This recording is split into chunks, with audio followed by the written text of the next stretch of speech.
Welcome back to the bench. Today I have this mini audio amplifier. This is a Breeze Audio TPA3116 mini power amplifier. Comes in a really nice looking anodized aluminum case. I really like that blue-gray color. Pretty nice.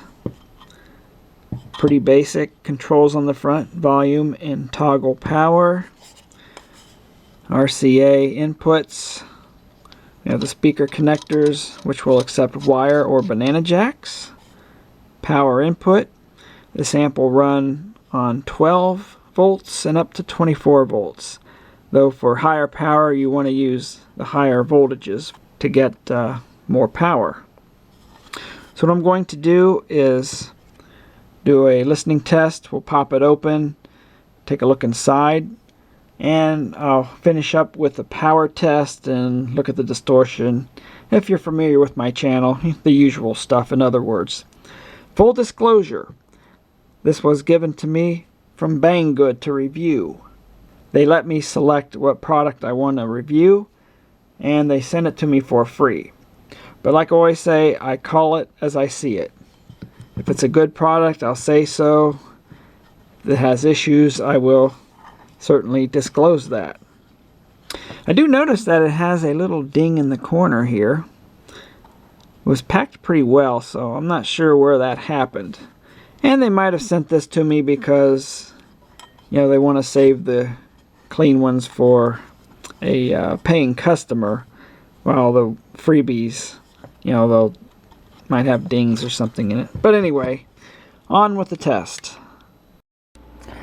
Okay, it's all hooked up. Let's give it a whirl.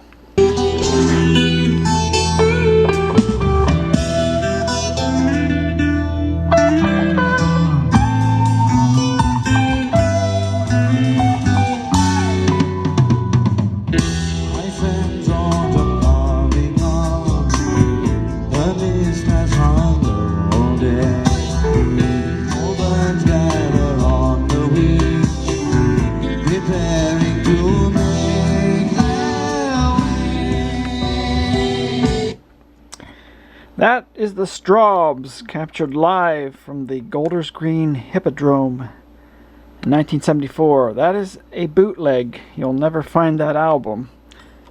Well, a bootleg maybe, but it's not something you'll normally find. And I must say, I love the Strawbs. Awesome music. One thing I do notice is very low hiss. One complaint I have with a lot of these Class D boards and amplifiers is that they have a lot of hiss, and this one's pretty quiet. That is another thing. Well, it sounds pretty good to me. The hiss is low. It has a decent enough gain for a music player, though at the highest voltage and at the loudest levels, probably not enough gain to be able to drive the amp to its maximum capability. But, you know, these are made for line level, and the headphone out doesn't quite give enough voltage for that. So it's not really a fault of the amplifier. Something interesting I noticed, with the power off, the LED is still glowing dimly. It's drawing 10 milliamps off the supply. So I'll turn it on. The light goes normal brightness. And it's drawing 20 milliamps. So that's kind of weird. Maybe it's like a standby mode instead of a real power switch. But yeah, we'll have to open the thing up and see what's going on, if I can figure it out. And we're in. Looks pretty tidy on the inside. Has these nice big filter chokes on the output. Kind of flapping in the breeze, as Dave Jones would say. But yeah, at least it looks like they're properly filtering the output. These film caps are across the input as I follow the traces. So yeah, that's pretty nice. All of these caps are across the supply.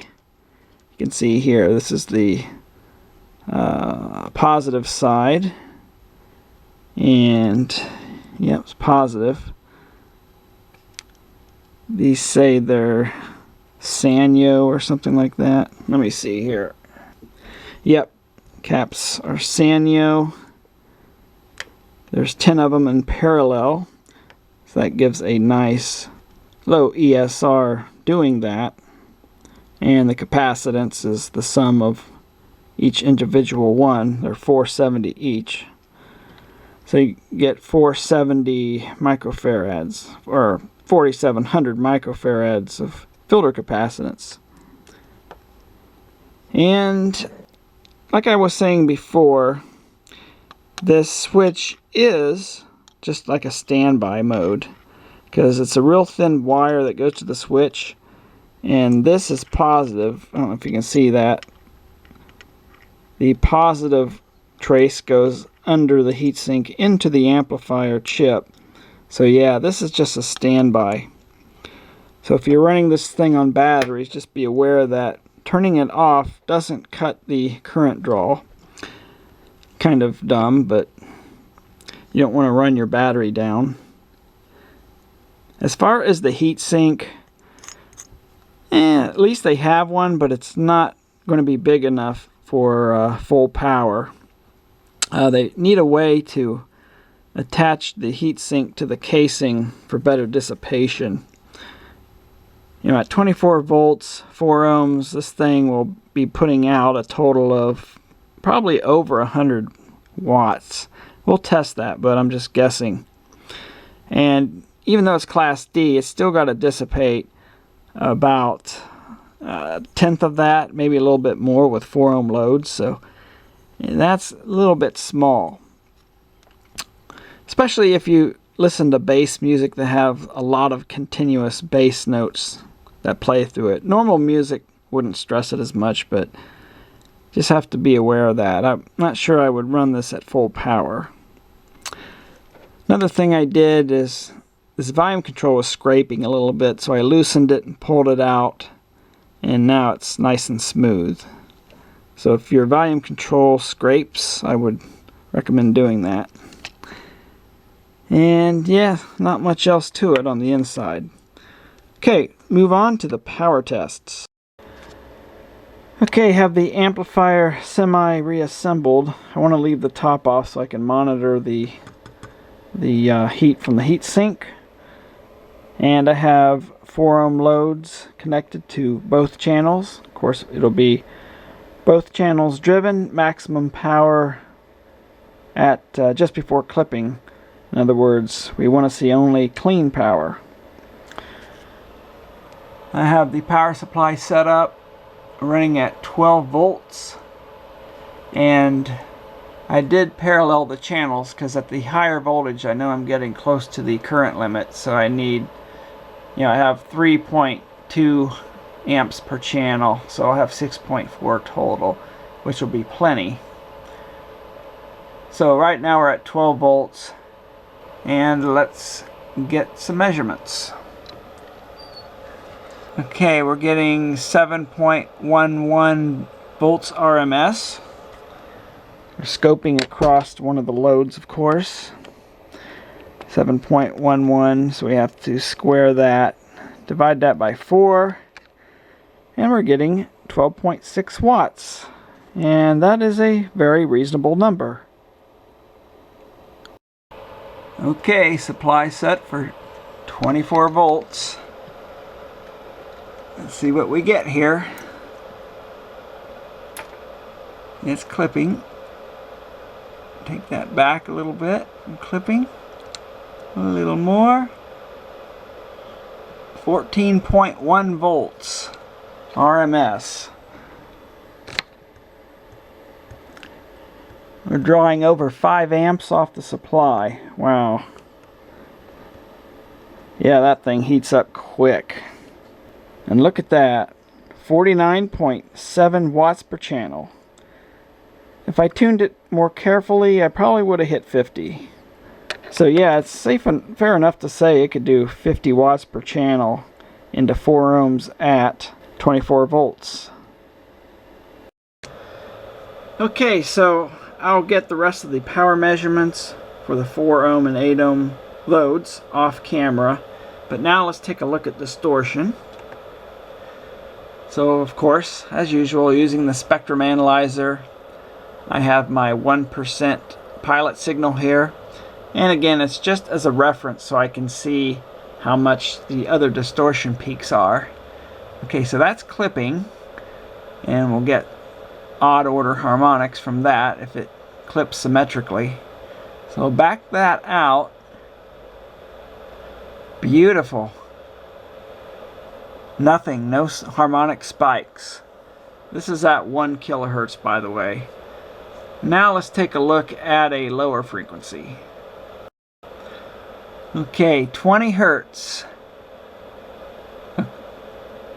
Okay, there we're clipping. So we'll tune the clipping out.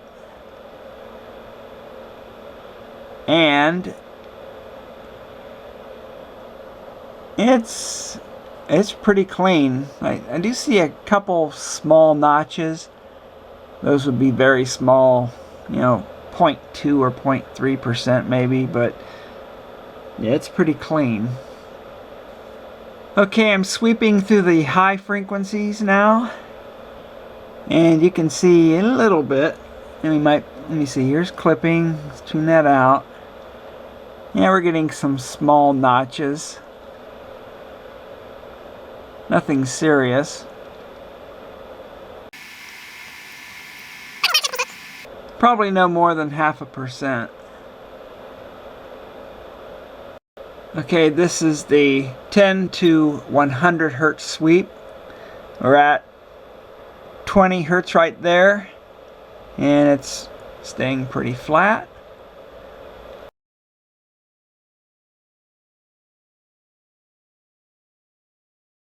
Okay, this is the 20 to 20 kilohertz sweep, and we'll just let her run through here and see what it does. Now my music player does kind of increase and decrease as it runs through the frequencies, but we'll see what happens. 10 kilohertz, we did roll off a little bit. Okay, it did roll off a little bit at higher frequencies. Not really anything serious, but the reason for that is probably these coils.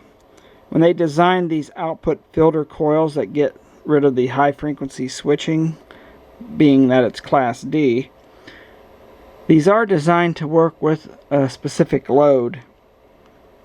So I could run the test with 8 ohm loads and see how it rolls off or not. Okay, I'm running the 20 to 20 kilohertz sweep again with 8 ohm loads. I want to see if we have the roll off like we did before.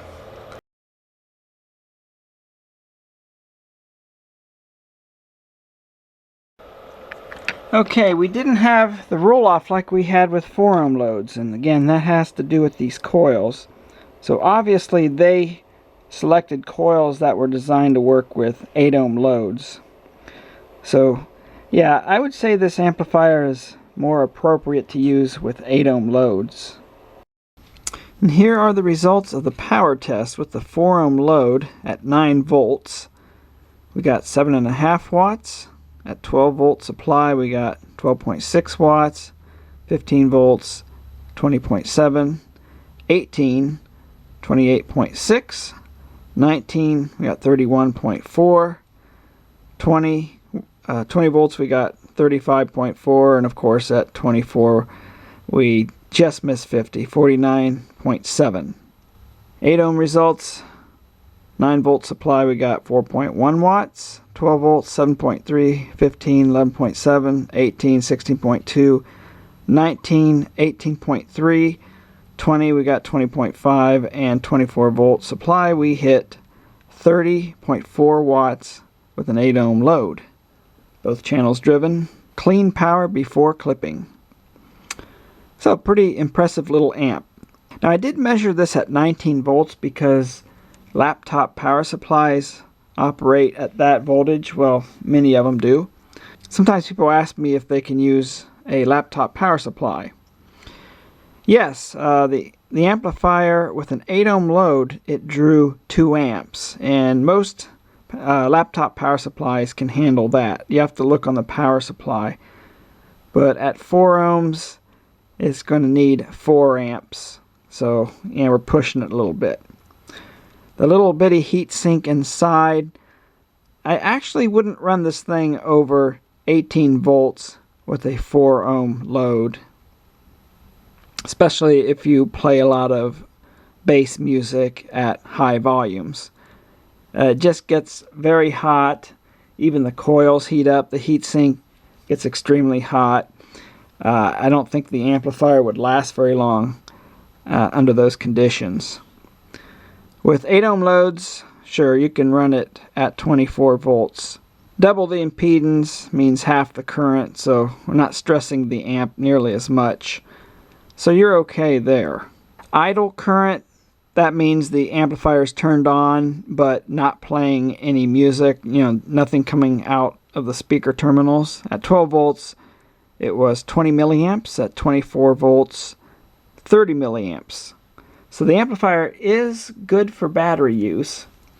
However, like I said, just remember when you turn it off, you're not really turning it all the way off. So if you turn it off and store it away, leaving it connected to the battery, it's drawing 10 milliamps and it's going to slowly trickle drain your battery.